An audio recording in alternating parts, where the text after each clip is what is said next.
We are gathered here to fill you with fear and give you a treat for your ears as we invade your mind with our scary rhymes and some tales that can be gory. As you bear witness and sit here and listen to our poetic horror stories.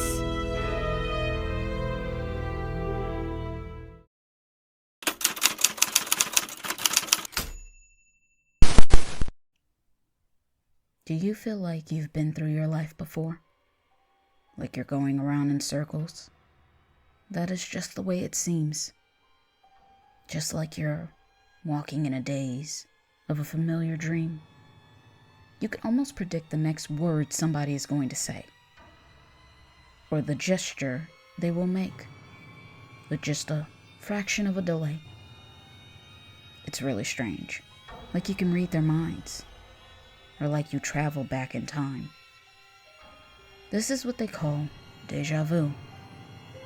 When you feel like a situation already happened to you. It can feel like time's askew. Time wrapping, bending, shaping itself around you. Who knew?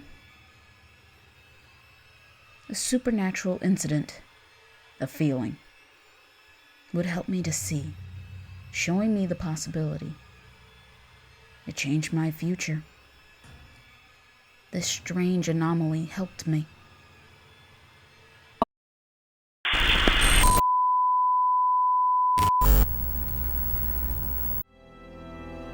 This is just a friendly reminder to please like and comment to let us know how we are doing so far. We would love to hear from you all. And if you're new, please subscribe and become a part of the PHS crew. And we thank you.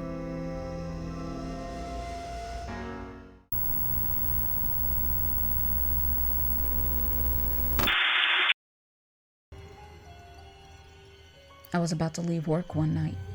I was working late when I had a strange feeling come over me that I needed to wait.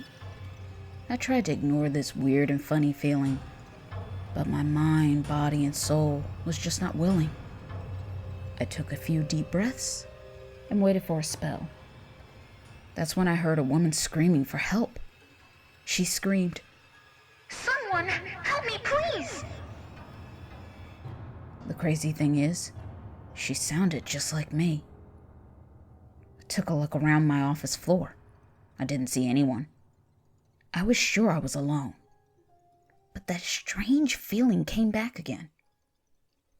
That this isn't the first time this situation was happening. I walked towards where the sounds were coming from. The closer I got to them, all I wanted to do was to get away and run.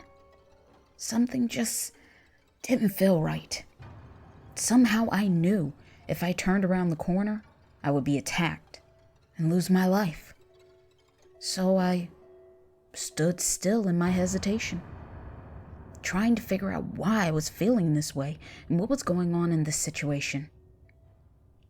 I decided that I won't go and I would hide.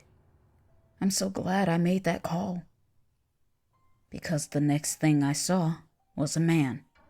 He was really tall. He came in looking around the area. I knew him. He was one of our building's mailroom carriers. He knew I was working late that day and would be alone, all by myself. And there would be no one there that could hear me scream for help. I made the decision to stay tucked away under a desk so he couldn't see me. I prayed to God he would go away. I hoped he would just leave. He yelled out, "I know where you are. You don't need to hide. You know me. Come out. You shouldn't fear." But I didn't make a sound.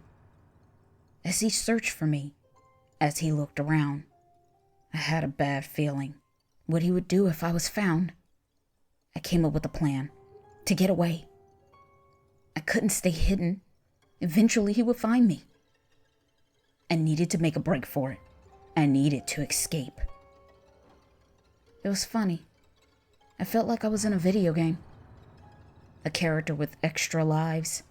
like I had relived this game before. I played this part many times. It felt like I knew every move I should make and every turn I needed to take. It was weird. I can't explain, but I just knew, and I couldn't afford to make any mistakes. When I made it outside of my office floor, I ran down the emergency stairs to the security guard door. I was so relieved and scared. They calmed me down and listened to me. They immediately called the police. In the back of my mind, I was hoping he didn't get away and flee. They were able to apprehend him and take him to jail.